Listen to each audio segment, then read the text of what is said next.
ইফতারের পর সিগারেট খাওয়া যাবে কিনা? বিসমিল্লাহ, এই প্রশ্ন ভাই, এটা যে শুরুতে তো খেয়াল করলাম না। ইফতারের পর সিগারেট খাওয়া যাবে কিনা, এটা কোনো কথা হলো ভাই? ইফতারির পর আসলে হয়তোবা প্রশ্নটা এমন কোনো ভাই করছেন যিনি প্রশ্নটা লিখে পাঠিয়েছেন, হয়তো এই বেচারা সিগারেটের বদভ্যাস আছে, আবার লোকটা রোজাদারও, তো সারাদিন ধূমপান ছাড়া থাকতে থাকতে থাকতে থাকতে বেচারা অধৈর্য হয়ে ইফতারের পরপরই হয়তো বা সিগারেট দিয়ে ইফতার করে কিনা আল্লাহ জানে। ইফতারের পর ধূমপান করা গুনাহ, কারণ যেটা মানুষের স্বাস্থ্যের জন্য ক্ষতিকর এবং নিশ্চিত ক্ষতিকর, যেটা মানুষের জন্য বিষের মতো ক্ষতিকর, ধ্বংসের দিকে মানুষকে নিয়ে যায়, এবং যেটার ক্ষতি ছাড়া কোনো উপকারিতা আপাত দৃষ্টিতে নাই, সেই জিনিসটা মানুষের জন্য হালাল হয় না, সেটা মানুষের জন্য খাওয়া জায়েজ হয় না। ধূমপানটা সেরকম একটা বিষয়। অতএব আপনি ইফতারের আগ পর্যন্ত তো করবেনই না, কারণ আপনি রোজাদার, সেই হিসাবে হালাল জিনিসও খেতে পারবেন না। কিন্তু ইফতারির পর যদি কেউ ঘুষ খায়, ইফতারের পর যদি কেউ কুকুরের গোশত শুকুরের গোশত খায়, সেটা যেরকম ইফতারের পরে খাইছে দেখে হালাল হবে না, ধূমপানটাও ইফতারের পরে করছে দেখে হালাল হবে না। কথাকে বুঝাতে পারছি?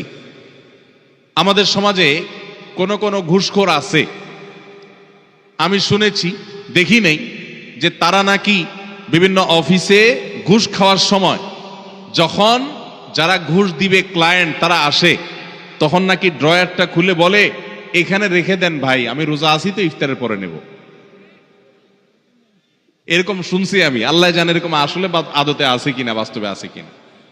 তো এই বেচারা সে রোজা রেখে ঘুষের টাকা ধরবে না, রোজা ভেঙে ইফতার করার পর তারপরে ধরবে। তার মানে সে মনে করে রোজা রাখা অবস্থায় করলে রোজার অসম্মান হবে, তো রোজা রাখার পরে ইফতার করার পরে যে করবেন তাতে আল্লাহর নির্দেশ লঙ্ঘন হবে না? রোজার মানেই তো বিরত থাকা, সিয়াম মানে বিরত থাকা, তার মানে হারাম থেকে বেঁচে থাকার ট্রেনিং আমি নিচ্ছি এখান থেকে, সেটা আমার আমল করতে হবে সারা জীবন ভর। অতএব যারা রোজা রেখে ধূমপান করছেন না, তারা ইফতারের পরেও ধূমপান করবেন না। আল্লাহ আমাদের ভাইদেরকে বেঁচে থাকার তৌফিক দান করুন। যদি কোনো কারণে শয়তানের প্ররোচনার পরিচিতি আপনি করেই ফেলেন, তো আপনি প্রতিজ্ঞা করবেন আস্তে আস্তে সেখান থেকে বের হয়ে আসার। রোজা অবস্থায় ধূমপান করলে তো রোজাও ভাঙবে, আবার রোজা ভাঙার গুনাহ হবে, ধূমপানের গুনাহ হবে, ডাবল গুনাহ হবে। ইফতারের পরে করলে আপনি ধূমপানের গুনাহগার হলেন, রোজা ভাঙার গুনাহগার হলেন না, জাস্ট পার্থক্য এতটুকু, কিন্তু সেটাও অবশ্যই গুনাহ হবে। আমি প্রায় বলার চেষ্টা করি, যারা ধূমপানের বদভ্যাসে আক্রান্ত, আসক্ত, ছাড়তে পারতেছেন না, রোজার মাস দারুণ সুযোগ। কিভাবে দারুণ সুযোগ? আমরা বাংলাদেশে মানুষ কয় ঘন্টা রোজা রাখি? 16 ঘন্টা, 15 ঘন্টাই ধরেন। 15 ঘন্টা যদি আপনি রোজা রাখেন,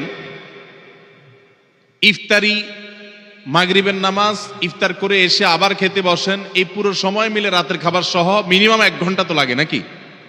তাহলে 16 ঘন্টা এঙ্গেজ হয়ে গেলেন। তারাবির নামাজ আর 1 ঘন্টা, 17 ঘন্টা। সাহারি আপনার ঘুমাইতে যান আপনি 6 ঘন্টা মিনিমাম, তাহলে কত ঘন্টা হলো? 23 ঘন্টা।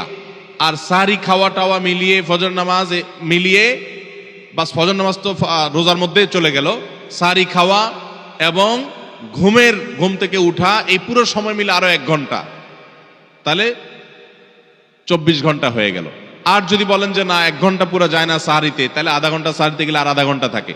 রমজান মাসে কেউ এই আধা ঘন্টা 1 ঘন্টার সময় কষ্ট করে তার নেশাটাকে আটকায় রাখতে পারলেই তার দ্বারা পুরো 30 দিনে অভ্যাসটা পরিবর্তন করা সম্ভব। কারণ 23 ঘন্টা তার ধূমপানের সুযোগই নেই, বিশেষ করে 15 ঘন্টা রোজা আর 6 ঘন্টা ঘুম, তাহলে 21 ঘন্টাতে এখানে ফিক্সড।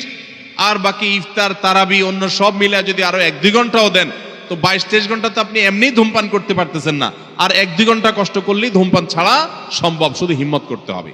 আল্লাহ আমাদের ধূমপায়ী ভাইদেরকে ধূমপান রমজান মাসে অন্তত ত্যাগ করার তৌফিক দান করুন।